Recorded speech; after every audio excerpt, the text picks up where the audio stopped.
again, a real commitment from this department to make a difference, and I'm just so happy that to have that partnership with he and others in our community. Let me just acknowledge some of our other community leaders. I see Denise Fairchild is in the house. Denise, throw your hands up there. All Travis right. Smiley is here, is here. He and KBLA. They've been doing an exciting climate awareness series, and in fact, I'm speaking for you. Don't worry. And in fact, hosted a groundbreaking presentation at the Science Center that was televised on C-SPAN, talking about our urban condition. Also, let me just recognize another deputy mayor in the House, Randall Winston, deputy mayor of infrastructure in the city of Los Angeles. And again, we appreciate the presence. Now, let me bring up another deputy mayor. The mayor herself couldn't make it, but she certainly made sure that she was well represented. And let me bring up Deputy Mayor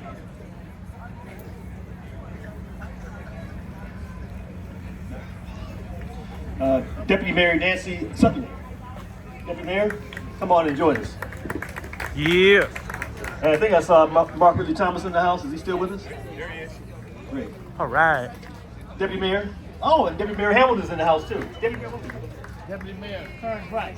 All right, well, thank you. Thank you so much. And it's good to see so many people out here this morning. Really beautiful day to be here in Augustus Hawkins Nature Park. Thank you to Councilmember Price for your vision, for sharing the community's vision for a connected green space in Los Angeles, to Supervisor Mitchell and General Manager Jimmy Kim from Recreation and Parks, who manages this amazing space, to all of our colleagues on the stage from DWP and from Metro. This is really an incredible day to celebrate this greenway, a really historic moment, not just for South Los Angeles, but for Los Angeles as a whole. A really amazing step forward, representing this community, the city's commitment to create a more sustainable, a more resilient and healthy environment for all Angelenos. It's really what shows what you can do when we all work together and collaborate and work hard and make our city a more healthy and livable place. Los Angeles needs to be greener and more sustainable. Yes. We are feeling the effects of climate change today with more heat on days like today, drier climate, worse air pollution, and these green spaces are so important to creating a healthy and more equitable environment, and this is a great milestone in that direction. You know, climate change isn't just an environmental issue, it's a social justice issue, it's a health issue, it's an economic issue, and the mayor is committed to working with the community, with the council, with our partners across the county to build a sustainable city where all Angelenos can thrive. We can reduce our contribution to climate change by expanding our use of renewable energy, like solar energy. I saw Grid Alternatives is here somewhere. Increasing our local water supply, and really using and embracing and partnering with nature to create more resilient communities that'll safeguard the well-being of our communities and our health in the face of a changing climate. And this Greenway is a prime example of how we can leverage all of that within the city to improve our neighborhoods and really focus on the health and well-being of our communities. We need to embrace these nature-based solutions, these greenways, these trees. You all are sitting in the shade. I was sitting in the sun. Ouch.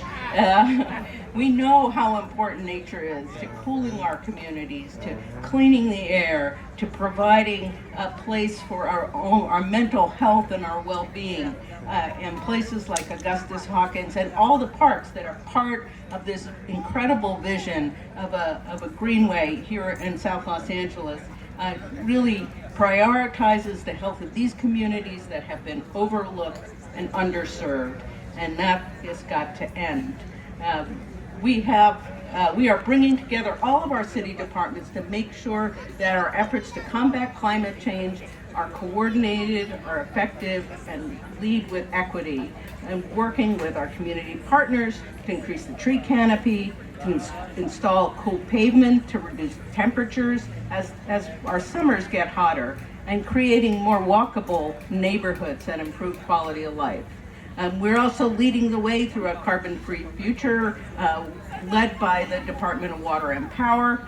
As the nation's largest municipally owned utility, and LADWP is making sure that the city does its part to reduce its contribution to climate change and to get to 100% carbon-free energy by 2035. All right. Yeah. And beyond just improving our environmental conditions, we're partnering to increase green jobs in LA and to create wealth in our neighborhoods. And we're so glad to see our partners from Slate Z here who are really focused on how to improve the health and well-being of South Los Angeles to create a stronger, more vibrant environment and economy here in South Los Angeles. And we're also partnering to bring in federal resources. Supervisor Mitchell talked about the South Coast Air Quality Management District. We partnered together with them, with Orange County and the Inland Empire, and we were just awarded, the AQMD leading the way, a $500 million grant from the federal government to clean our air right here in Los Angeles. Nice.